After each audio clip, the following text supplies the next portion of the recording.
একটা ছায়ার দিকে। কষ্টটা আপনাদের বেশি হচ্ছে, দীর্ঘক্ষণ ধরে আপনারা বসে আছেন। এখানে হয়তো বা একজনদের এর বাইরে কিছু করার ছিল না। এই অনিচ্ছাকৃত যে বৈষম্য, আশা করি আল্লাহ তাআলা আমাদেরকে ক্ষমা করবেন, আপনারাও ক্ষমা করে দেবেন। শ্রমিকদের প্রতি আমার একটু ভালোবাসার অন্যরকম অনুভূতি আছে। আমি বিশ্বাস করি, অন্তর থেকে বিশ্বাস করি, শ্রমিকরা রক্ত পানি করা ঘাম জড়িয়ে যে অর্থ জোগাড় করে এটা হালাল। সুতরাং তাদের গায়ের ঘামটা আমার কাছে আতরের মতো। আমি যখন কোথাও কোনো শ্রমিকের সংস্পর্শে যাই, কেউ কেউ তাদেরকে হাত মেলানো থেকে বিরত রাখতে চায়, আমি টান দিয়ে বলি, আসো ভাই, তোমার সাথে একটু বুক মিলাই, কারণ তোমার বুকের ঘামটা আমার জন্য আতর, সুগন্ধি, সৌভাগ্যের কারণ, তোমার রুজি হালাল। আল্লাহর হাবিব বলেছেন, ওই সমস্ত গরিব দুঃখী মেহনতি মানুষ সচ্ছল মানুষদের চাইতে 500 বছর আগে আল্লাহর জান্নাতে প্রবেশ করবে। আমি কেন তাদেরকে সম্মান করব না, কেন শ্রদ্ধা করব না, কেন ভালোবাসবো না? অবশ্যই আমাদেরকে ভালোবাসতে হবে। আজকের এই স্টেজটা মাশাআল্লাহ শ্রমিকদের দখলে। আমি তো আছি আপনাদের রুহানি সহকর্মী, কিন্তু একদম জিসমানি সহকর্মী হচ্ছেন সেক্রেটারি জেনারেল জামাতে ইসলামী।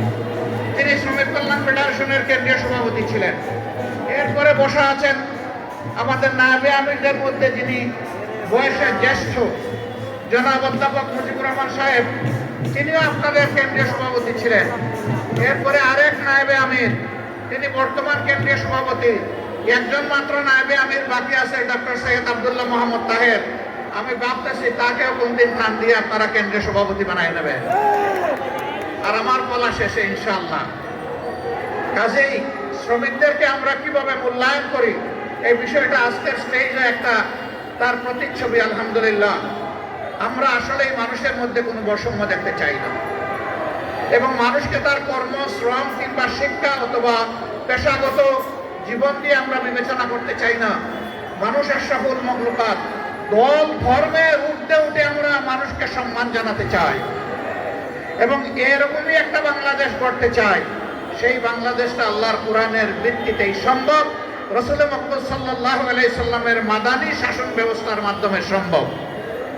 বাংলাদেশ জামাতে ইসলামী এই সম্মান এবং শান্তির শাসন ব্যবস্থা কায়েম করার জন্য লড়াই করে যাচ্ছে। এই লড়াইয়ে আপনারা অংশীদার, গর্বিত অংশীদার।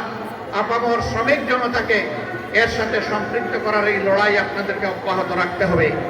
শ্রমিক বোন এবং গৃহকর্মীদের উদ্দেশ্যে আমি একটা কথা বলতে চাই, আমাদের প্রতিপক্ষ আমাদের বিরুদ্ধে অপবাদ ছড়ায়, জামাতে ইসলামী ক্ষমতায় গেলে মহিলাদের আর কোনো কাজ করতে দিবে না, ঘর থেকে বের হতে দেবে না। আমরা আমাদের এই বোনদেরকে নিশ্চয়তা দিচ্ছি, তারা তাদের যোগ্যতা এবং পছন্দ অনুযায়ী কর্মক্ষেত্রে কাজ করবেন। এখন তাদের কোনো সম্মান নাই, তাদের কোনো মর্যাদা নাই, এবং তাদের কোনো নিরাপত্তা নাই। সেই রাষ্ট্রে ইনশাআল্লাহ তাদের মর্যাদাও আমরা কায়েম করব, তাদের নিরাপত্তাও নিশ্চিত করা হবে ইনশাআল্লাহ। নারী পুরুষ সকলে মিলে স্ব কর্মক্ষেত্রে দেশের উন্নয়নে, দেশের স্থিতিশীলতায়, গতিশীলতায় আমরা সবাই মিলে ইনশাআল্লাহ অবদান রাখবো।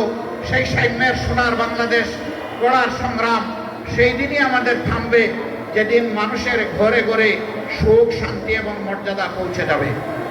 আল্লাহ রাব্বুল আলামিন সেই বাংলাদেশ গড়ার পথে, কোরআনের শাসন কায়েম করার পথে আমাদের সকলকে হাতে হাত মিলিয়ে, কাঁধে কাঁধ মিলিয়ে আমাদেরকে কাজ করার তৌফিক দান করুন।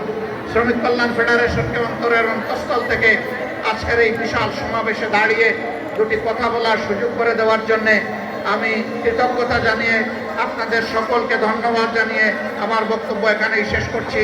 আল্লাহ হাফেজ। বাংলাদেশ জিন্দাবাদ।